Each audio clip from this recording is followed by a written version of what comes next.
Hello, fellow humans. So here we are, and I never do things the way that I set out to. But as I stated in my impromptu in the park exposition yesterday, I'm stepping out of the garden finally. And I am trying my best to follow the path of Jesus.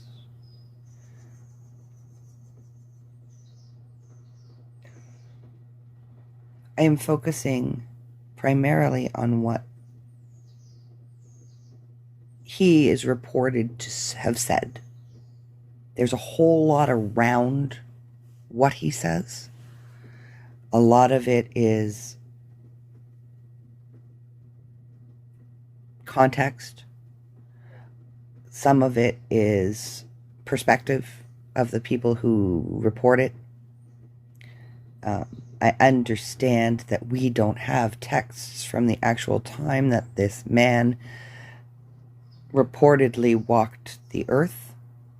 However, there is something in those words that we all really need to pay attention to. And no matter what cultural background you come from, there is a spiritual tradition associated with it. It's part of humanity. One of the biggest things we did wrong in the 20th century was abandoned our spirituality in favor of our sexuality. Because that's what we've done. We are literally a society addicted to sex. And that's why we're having such a backlash. Okay. People who are driven, youth who are driven to associate themselves with being asexual is not a natural phenomenon. It is a cultural phenomenon. If you look at gender manifestations in other cultures, it's pretty clearly a trinity of male and female, because those are the ways that we physically present, and or a combination of the two. Before all of our noodle twisting, I like that one, noodle twisting, I'm going to keep it. May or may not be original, but our academic noodle twisting and theorizing, people really have to understand what theories are. And yes, gender, as we are discussing, is a social construct. So instead of talking about all of the ways that it's wrong, how about and putting people on defense and being accusatory and assuming malice of intent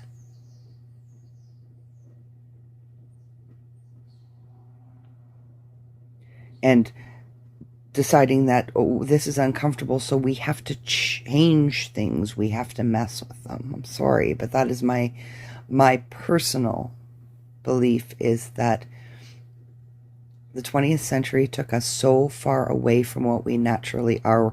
We are very confused, all of us, very confused. And the more we try to figure it out and take it from somebody who's spent their life making this mistake over and over and over again, and saying, no, wait a second, I know what is right here. I know that I came to the conclusion that all human beings are, I don't even think the term was being used at the time, are literally gender fluid. Gender is a spectrum, and nobody fits anywhere perfectly on it, because that's humanity, right? We are each individually a unique manifestation of humanity, and that includes both male and female. And this is acknowledged in the very first creation story in the Judeo-Christian Bible. Man, humankind, was created in God's image. Male and female created he them, one being. That was then physically separated. But that being and the attributes of maleness and femaleness that we all, okay, the things that we're talking about are characteristics and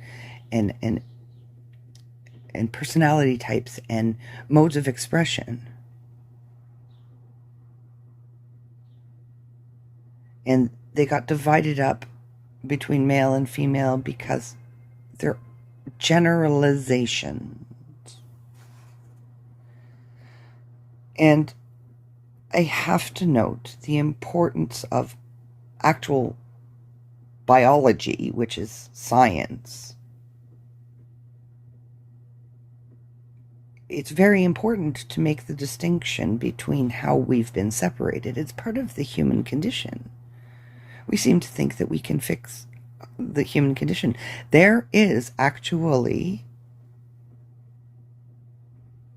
a growing community of people who believe that we are going to AI humanity out of these imperfect bodies into what? Something that's going to shut down when the sun does its thing and messes with our electrical fields? Because it's going to happen, by the way. This is one of those scientific realities that they do not want to discuss.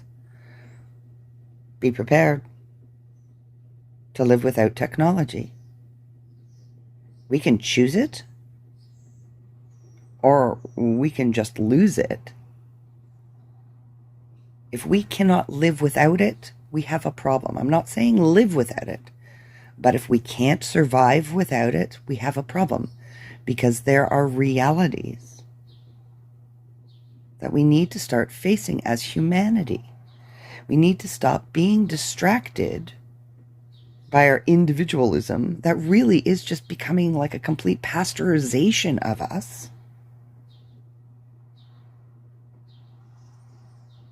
In the end of the day, I mean, look, we literally have a growing portion of the next generation that doesn't even want to identify with sex at all at this point. How is humanity going to survive if this trend continues? And this is not a naturally occurring biological thing. It is completely a culturally induced ideological problem. Because even if the growing proportion of human beings that are being born have things like gender dysphoria and so on and so forth, I still believe that that's part of the human condition. We all have our struggles. And again, feeling like you're in the wrong body is very much a matter of perception. Puberty is awkward. Sexual feelings are awkward. Familiarizing children with these things before they are starting to make any associations is dangerous. And it produces the kind of confusion that is causing the malaise.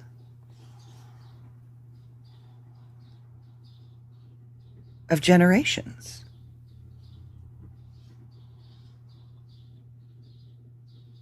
We have a responsibility. I have a responsibility. That's why I cannot be quiet. You don't have to agree with me. But these things need an ear. Jesus, who I started this whole thing about,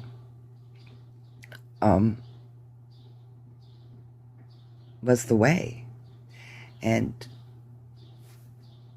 if he was a man or an ideal that was created, I'm not talking about the Christ. I'm not talking about some magical Messiah that as long as you say, I believe in you, no matter how you live your life, that's all you need to do. And other variations. People believe that Jesus died on the cross to save us from having to suffer. No. Jesus died on the cross to open the way to heaven. And in order to get to heaven, you have to follow him. And that means walking the tough road. And that means challenging ideas. And that means trying to get human beings to understand that we are more important than systems.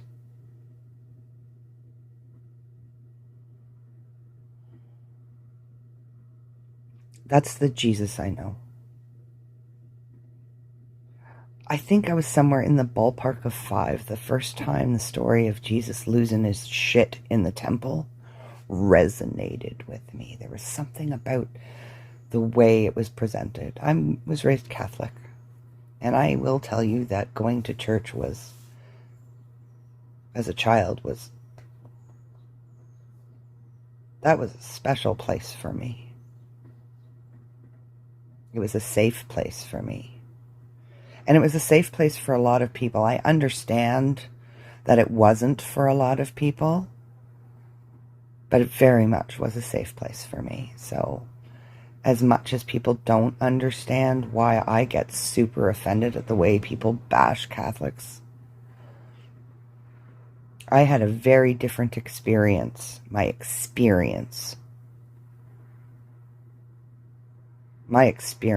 I did experience some of what, and I get it, but it wasn't all bad, and all Catholics aren't horrible, stupid people.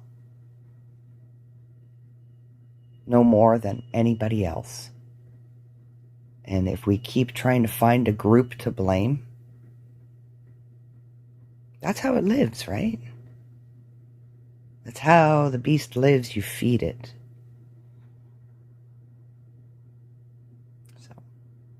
Jesus said it was not going to be easy to tell people the things that they don't want to hear. And I really honestly believe that we need to get some humility back and some gratitude for the beautiful gift this life is supposed to be. And I know that sounds really rich coming from me to some people who are familiar with my ever-complaining contrary voice. I'm pretty sure that Mary, quite contrary, probably is modeled after somebody with borderline personality disorder, but that's a whole other topic of conversation that I'll have to dance around.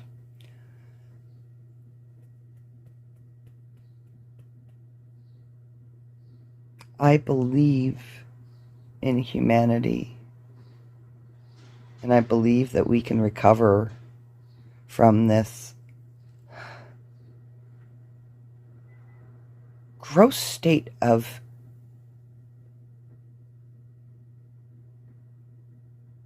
misinterpretation and confusion. We've literally been gaslighted into so much self-doubt that we're willing to take risks that even 10 years ago people would have thought were insane. Like, let's say 5G, when I first started reading about that in a business magazine, Or it's like, how are we going to get this to market? How are we going to get around the early science that says, it is going to pose risks to things like fetal brain development? Because that's what I read back then when I read that article in some business magazine that I will try and find someday. I'm pretty sure I actually kept it, because it was a topic of interest to me, and here we are. And sure, you know what? Maybe it's only 0.7% of the population that's going to be affected by it.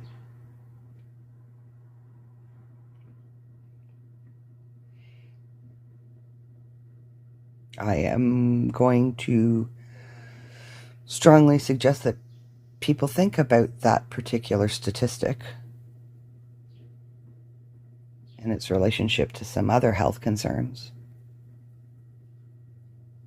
and how easy it is to dismiss that statistic in one respect and yet find it alarming when it comes to other things.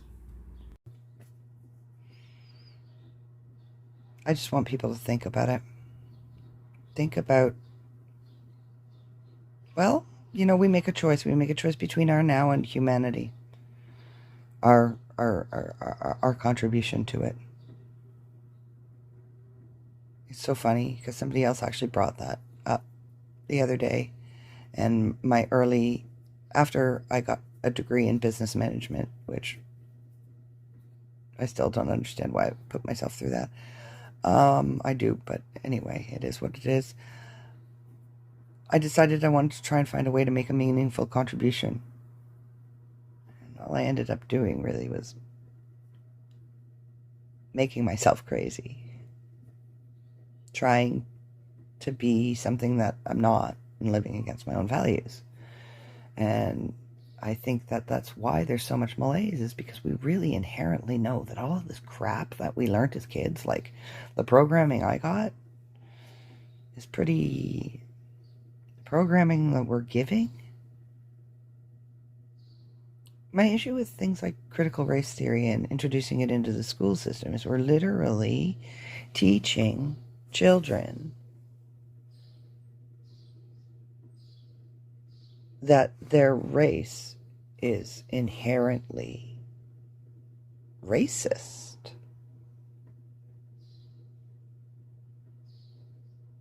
And, it's one thing to say that to a 16-year-old and have them process this story, this narrative. It's a completely different thing to present that to a 6-year-old. Like, you tell me this is what I am. I guess this is what I am. And now I gotta spend the rest of my life feeling like a piece of shit because this is what I am, really. It doesn't matter how great I am. This is what I am. How damaging is that? How damaging is that? How does this make any sense to anybody? At all? And the evangelical youth about it? Wow. It's scary. It's scary. I'm so petrified and I feel so responsible.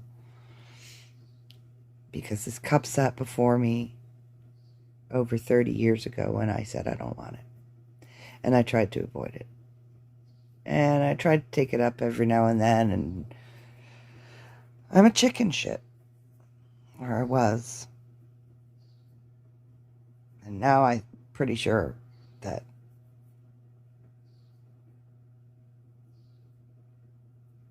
I definitely have a lot of making up to do.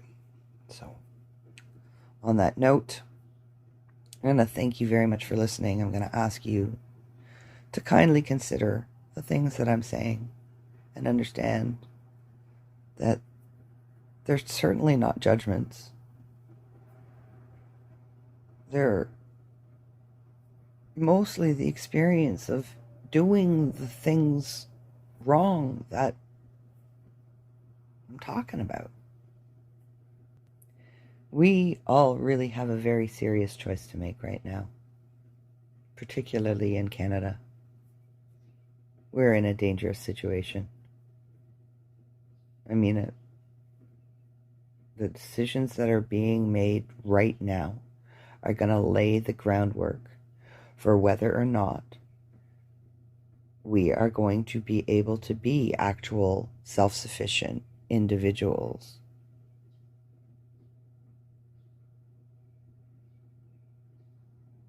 Because that was the goal. Right now, we're incredibly dependent, captive.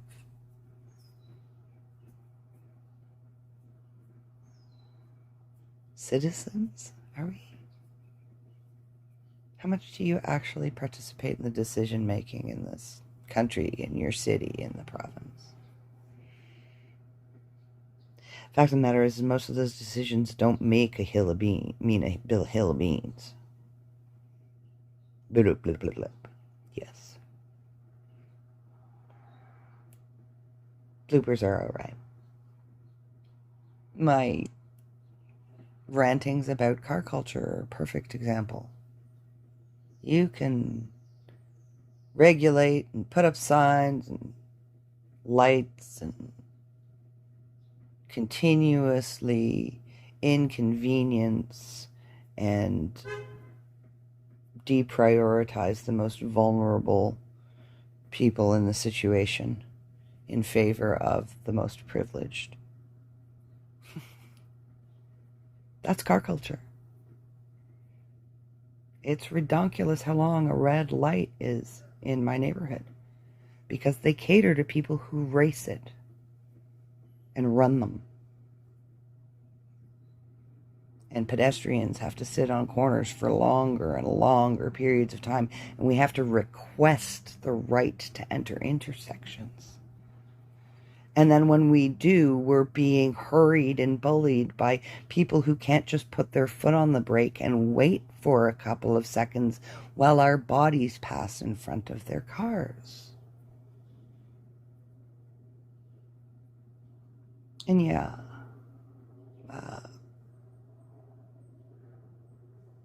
I am of European descent. And I will tell you, every person of color that I have this conversation with 100% agrees with me that it is similar prejudice to the way black people were treated in American society, and still are in a lot of places, and that is really incredibly unfucking fortunate. Like, when I found out about Flint, Michigan, and I really need to look into that again, because that's just a devastating example of what really needs to be addressed here. It isn't telling every white child that they're inherently racist. What we need to do is we need to drive out the inherent racists and start teaching our children that they're beautiful human beings.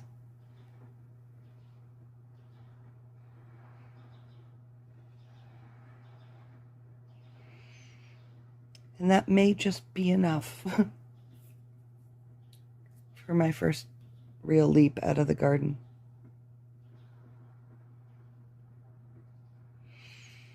My heart breaks for humanity. I judge no one. It all just makes me incredibly sad.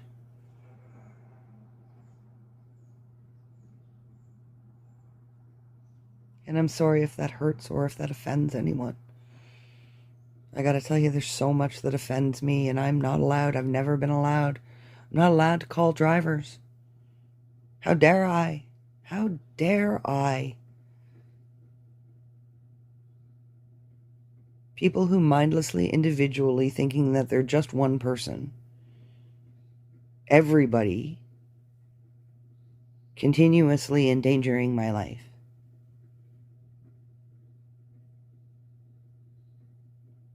It's just a perspective. It is my actual experience, and it's valid.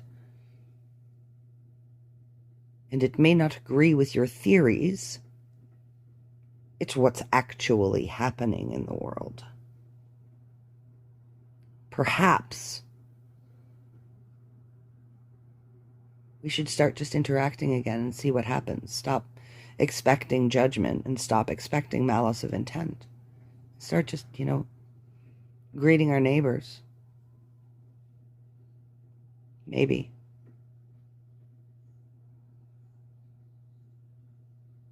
Yeah, that's enough for today.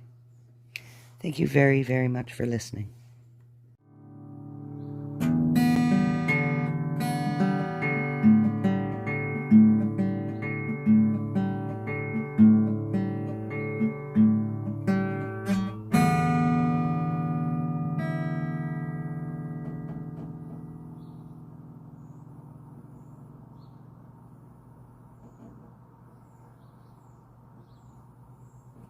Narrative bullshit. It's propaganda.